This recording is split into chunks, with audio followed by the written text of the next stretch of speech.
میں جانا صحیح ہے یا نہیں، یہ سب بدعات اور خرافات ہیں۔ کسی بھی نماز میں رفع دین ضروری ہے، اگر ہم رفع دین نہیں کرتے تو کیا نماز نہیں ہوتی؟ کیونکہ کئی لاکھ مسلمان ہوں گے جو رفع دین نہیں کرتے، تو کیا ان سب کی نمازیں نہیں ہوتی؟ کیا کئی لاکھ جب جہنم میں جائیں گے تو آپ بھی جائیں گے؟ اللہ کے نبی کی نماز، اللہ کے نبی جیسی نماز نہیں ہوتی، بس ہم نہیں جانتے ہوتی نہیں ہوتی، لیکن جیسا نبی صلی اللہ علیہ وسلم نے بتلایا ویسی نماز نہیں ہوتی۔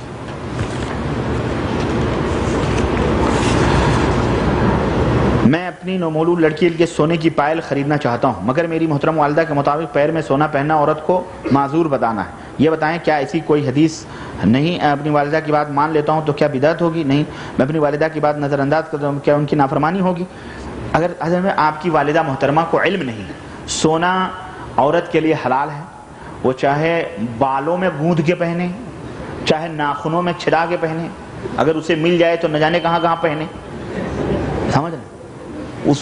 اس کی تو کمزوری ہے۔ کہتے ہیں کسی عورت کو اگر باندھنا ہے تو اسے پیلی زنجیر میں باندھ دو، زندگی بھر بندھی رہے گی۔ وہ ایک ایسی ہتھکڑی ہے کہ وہ کبھی نہیں چھوٹ سکتی، اور وہ پیلی ہتھکڑی سونا ہے۔ سونا اور عورت یہ کمزوری ہے عورت کی، تو ان کے لیے فل حلال ہے۔ سونے کا ڈریس بنا دو، پورا جائز ہے، کوئی حرج ہے نہیں ہے، بس زکوٰۃ دیا کرو۔ ہم اپنی آفس میں ایک کمرہ نماز کے لیے خاص کیے ہوئے ہیں، ہم 8-10 آدمی اقامت کر کے جماعت کر لیتے ہیں، کیا ہمارا مسجد جانا ضروری ہے؟ نہیں، اگر آپ کی مسجد قریب ہے تو آپ کا جانا ضروری ہے، آپ کے کمرے میں جو ہے جماعت کروانا یا مسجد اس طرح سے جائز نہیں ہے۔ کیا آفس میں نماز ادا کرنے کے لیے باقاعدہ اذان کا دینا ضروری ہے؟ اگر ہاں تو کیا نہیں ٹیلی فون کے اسپیکر سسٹم پر اذان؟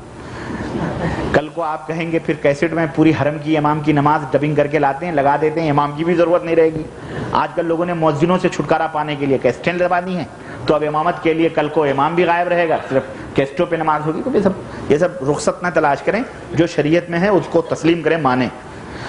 میں معلومات کے مطابق حدیث رسول صلی اللہ علیہ وسلم کے اپنے ذہن کی بات نہیں ہوتی تھی، بلکہ یہ اللہ کی طرف سے جبریل علیہ السلام وحی کے ذریعے سے رسول اللہ صلی اللہ علیہ وسلم تک پہنچایا کرتے تھے۔ اگر یہی بات سچ ہے تو پھر حدیث قدسی کیا ہے جس کے بارے میں نے پڑھا ہے کہ یہ قرآن کے بعد اللہ کا افضل ترین کلام ہے، جبکہ دوسری حدیثیں بھی اللہ ہی کلام؟ دیکھیں، اللہ آپ کو جزائے خیر دے، سب باتیں اللہ کی ہیں، اللہ رب العزت اپنے نبی کو وحی کرتا تھا، لیکن حدیث قدسی وہ بات ہوتی تھی جو اللہ تبارک تعالیٰ ہی کی ہوتی تھی، یعنی خاص جو نبی کی زبان سے ظاہر ہوتی تھی، یعنی وہ بھی اللہ ہی کے حکم سے ہوتا تھا، لیکن وہ بات غیر مطلوع ہوتی تھی، وہ اللہ رب العزت اپنے نبی کی زبان سے اس کو ظاہر فرمائے، یعنی مقدس بڑی حدیث، افضل حدیث ہے یہ۔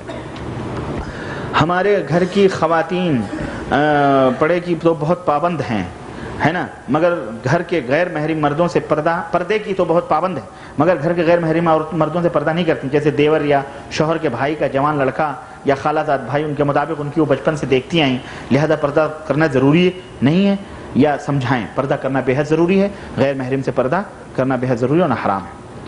کیا حضور صلی اللہ علیہ وسلم نے جنگ بدر میں یہ حکم دیا تھا کیا کہ مشرکوں کی لاشوں کو کنویں میں ڈال دو اور شہیدوں کی لاشیں دفن کر کے قبر میں تھوڑے اوپر کر دو، کیونکہ صالح لوگوں کی قبریں نشانیوں کے طور پر باقی رہنی چاہیے؟ یہ بات ہم نے یہ طٰہٰ کتاب میں پڑھی تھی۔ جنگ بدر میں کسی میں یہ کتاب ہر مہینے دلی بریلوی مرکز سے نکلتی ہے۔ ہاں، طٰہٰ کتاب میں پڑھی، یہ طٰہٰ کوئی ایک میگزین ہے نکلتی ہے، ہاں اس میں پڑھی تھی، ہاں مجلہ ہے، میں نہیں۔ دیکھیں، مجھے جو سیرت کے حوالے سے علم ہے وہ یہ ہے کہ بدر میں گڈھا کھود کر کے تمام کو ایک میں ڈال دیا گیا تھا، اور شہیدوں کو دفن کیا گیا تھا، انہوں کو بھی دفن کیا گیا تھا، قبر ایک گڑھا تھا اسی میں ڈال کر کے تمام مشرکوں کو اس میں کنویں میں سب کو ڈال دیا گیا تھا۔ اسی طرح شہیدوں کو بھی، مسلمانوں کو بھی ایک ایک قبر میں 5-5 6-6 2-2 3-3 صحابہ کو دفن کیا گیا تھا بہرحال۔ لیکن مین سوال جو ان کا یہ ہے کہ ان کی خبر کو اونچی اس لیے کر دیا گیا تھا تاکہ نشانی رہے؟ نہیں، ایسی بات تو نہیں ہے، یہ کسی بھی صحیح حدیث سے ثابت نہیں ہے۔ ایک ہمارے دوست ہیں، 4 سال ہو گیا وہ ابھی تک انڈیا نہیں گئے، ہم دوست مل کر دریافت کیا وجہ ہے، انہوں نے بتانے لگے کہ ہماری بیوی کا ایک مسئلہ ہے، مسئلہ وہ یہ ہے کہ ہمیں سعودی عرب آنے کے بعد 1.5 سال کے اندر وہ حمل سے تھی، جب گھر میں لوگوں کو معلوم ہوا پھر بھی ہم کو نہیں بتایا، سسرال والے اور ان کے گھر والے مل کر بچے کو خارج کر دیے، بعد میں اس کے شوہر کو معلوم ہوا اور ان کو 4-5 بچے ہیں، اس لیے انہوں نے طلاق نہیں دیا، قرآن حدیث کی روشنی میں جواب دیں۔ یہ تو آپ ظلم کر رہے ہیں، یہ تو ظلم ہے اس عورت کے اوپر.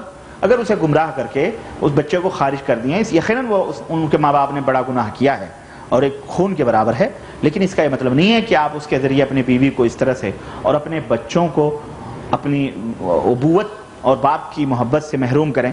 یہ آپ جرم کر رہے ہیں. اگر اس نے ظلم کیا ہے، غلط کیا ہے، تو آپ اسے نصیحت کریں. غلطی ہر ایک سے ہوتی ہے، خطائیں کس سے نہیں ہوتی، سمجھ رہے ہیں؟ تو اس سے توبہ کروائیں. آپ جائیں، آپ کا فرض ہے. اور میں تو سمجھتا ہوں کہ آپ مزے لینے کے لیے یہاں 4 سال بیٹھے ہوئے ہیں، آپ کو جانے کی فکر نہیں ہے. غلط بات ہے. اور جو لوگ اتنے دنوں تک نہیں جاتے وہ غلط راہوں میں پھنسے ہوئے ہیں. یہاں پہ مجھے پتا ہے لوگ بتلاتے ہیں، نہ جانے کیسی کیسی گندی چیزیں دیکھتے رہتے ہیں گھروں میں اور وہ تسلی لیتے رہتے ہیں، غلط راہوں پہ پڑے ہوئے ہیں. اس لیے جاؤ، اپنے بیوی کو اپناؤ، اپنے بچوں کی ماں سے ملو. اور یہ غلط بات ہے جو اس طرح کی حرکتیں کی ہوئی ہیں. جناب یہ بتائیں کہ کیا مکہ میں جب بت نصب تھے، یہ ہندی اصل میں تھے اس وقت، وہیں کوئی نامہ ہوئی تھی یا نہیں؟ وہ کیا بھائی، وہاں کوئی نماز ہوئی یا نہیں؟ وہاں کوئی نماز ہوئی یا نہیں؟ بھائی اس وقت تو جب مکے میں نماز معراج میں فرض ہوئی ہے اور مدینے میں اس کا پورا طریقہ مکمل اللہ کے رسول صلی اللہ علیہ وسلم کو بتلایا گیا ہے. اب اللہ کے نبی صلی اللہ علیہ وسلم اس زمانے میں اپنے تئیں عبادت و بندگی کرتے تھے اللہ تعالیٰ کی. اور یہ جو بت یہاں رکھے ہوئے تھے یہ ظلمن رکھے ہوئے تھے. سمجھ آئیے آپ کو؟ ظلمن رکھے ہوئے تھے، حرم کو ناپاک کیا گیا تھا. تو اگر کسی مسجد میں ظلمن بت رکھ دیے جائیں، کیا سمجھے آپ؟ تو اس کا مطلب یہ نہیں کہ اس مسجد میں نماز جائز ہے. نہیں، مسجد کے ایک حصے میں جب بت ہیں، اگر طاقت نہیں نکالنے کی دوسرے حصے میں نماز پڑھو. لیکن اگر مسجد کے اندر قبر بنی ہوئی ہے یا مسجد کے اندر کیا کہتے ہیں مسجد کے اندر قبر بنی ہے یا مسجد کو غصب کر کے زمین حاصل کیا گیا ہے تو اس میں نماز نہیں ہوتی. ہمارے یہاں پر اندور میں 2 اماموں نے مسجد کی محراب کے اوپر کھڑکی بنوا کر اس میں کہیں سے بال لا کر رکھ دیے ہیں اور وہ کہتے ہیں کہ یہ حضور صلی اللہ علیہ وسلم کے سر کے منہ مبارک ہیں. کیا ہے یہ؟ سحر مبارک. یہ سب تمام سب ان مولویوں کی وہ ہے خباثتیں ہیں، سمجھ رہے ہیں؟ اور یہ تمام سب شرک کا ایک ذریعہ ہے. اس کو روکنا چاہیے. اللہ کے نبی صلی اللہ علیہ وسلم نے جس درخت کے نیچے صحابہ سے بیعت لی تھی، حضرت عمر فاروق اعظم نے سنا کہ لوگ جا کے اس درخت کے نیچے تبرکن بیٹھتے ہیں تو انہوں نے اس کو کٹوائی دیا. کہا نہیں، نہ یہ بانس رہے گا نہ بانسری بجے گی، ورنہ لوگ شرک میں جائیں گے. تو نبی آئے تھے شرک کو مٹانے کے لیے، اور یہ مشرک اسی شرک کو شہ دے رہے ہیں نبی کے کرتے اور نبی کے عمامے، نبی کے پیجامے سے.